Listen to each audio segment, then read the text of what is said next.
manolotra ny arahaba tompoko ivangony kokoa any amin'ny ilany andrefana sy ny atitany atsiminy Madagasikara iny ny orana tandrifindraona mety arankotroka indraindray ato anatin'ny 3 andro ho avy hitatra tsikelikely amin'ny afovoantany zany a manomboka ny talata ho avy izao arak'izany dia miandrandra orana kely indray a ho an'ny faritra sasany eto amin'ny afovoantany manomboka ny talata ho avy izao raha toka tahiny moa izay tafiditra ao anatin'izay a ny faritra Analamanga raha makasika ny maripana kosa indray tsy misy fiovana misongadina fa ahafahana sy anevikevoka trano manerana ny Madagasikara mivinany toetry ny andro ho amin'ny rampitsy maraina raha jerena amin'ny antsepriany dia azorana tandrifindraona amin'ny voamaraina any amin'ny morontsiraka ny faritra Sofia Boeny ary manodidina ny Besalampy andrahoana mety arahana orana malefaka indraindray any Sava Ambatsoa Analanjorofo ary Atsinanana ny faritra hafa kosa dia homaina ny andro amin'ny akapobeny na andrahoana vitsy raha ny tolakandro indray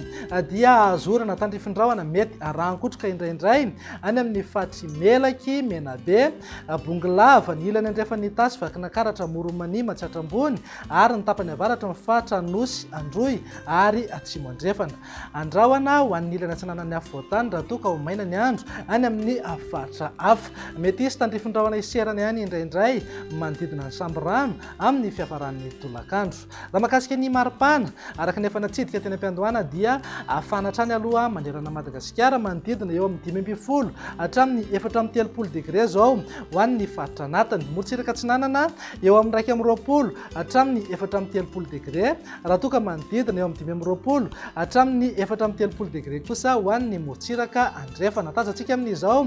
fatafakatra 930 na 730 degré maripana ambony indrindra any amin'ny faritry Menabe Melaky Betsiboka ary Sofia mivinany toetry ny andro ny alatsinainy kosa indray ary dia mbola azorana trany any amin'iny ilany andrefana sy atitany atsiminy Madagasikara iny izy tandrifindraona ihany koa ny manodidina samborano sy morontsiraka ny faritra Sava ny faritra hafa dia homaina ny andro amin'ny akapobenina izany na tsy zany aza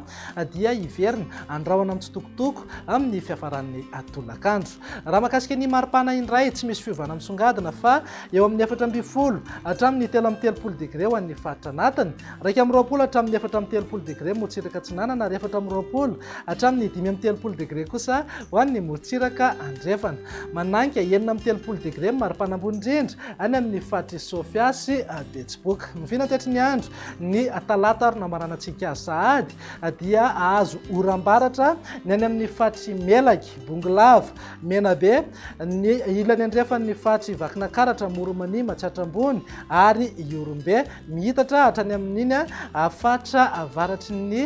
Taolanaro iny mety hitatra tsikelikely zay rotsakorana izay indrindra ny alina ho an'ny afovoantany tafiditra ao anatin'izay moa ny faritra Analamanga ny faritra hafa moa dia homaina ny andro amin'ny akapobeny na andrahoana amin'ny tsitokotoko mety isy tandrifindraona iserana ihany any amin'ny faritra Diana sy manodidina ny samborano raha makasika ny maripana indray dia manodidina eo amin'ny 420 hatramin'ny 430 degré ho an'ny afovoantany 220 hatramin'ny 530 degré morontsiraka Atsinanana ary eo amin'ny 520 hatramin'ny 430 degré kosa ho an'ny morontsiraka andrefana tazantsika amin'izao fa manodidina 930 na 730 degré maripana ambony indrindra any amin'ny faritra Betsiboka sy Sofia izay indray mivinany toetry ny andro ato anatin'ny 3 andro ho avy izay avy ety amin'ny Meteo Madagasikara dia mirary farany herinandro finaritra ho anao veloma tompoko.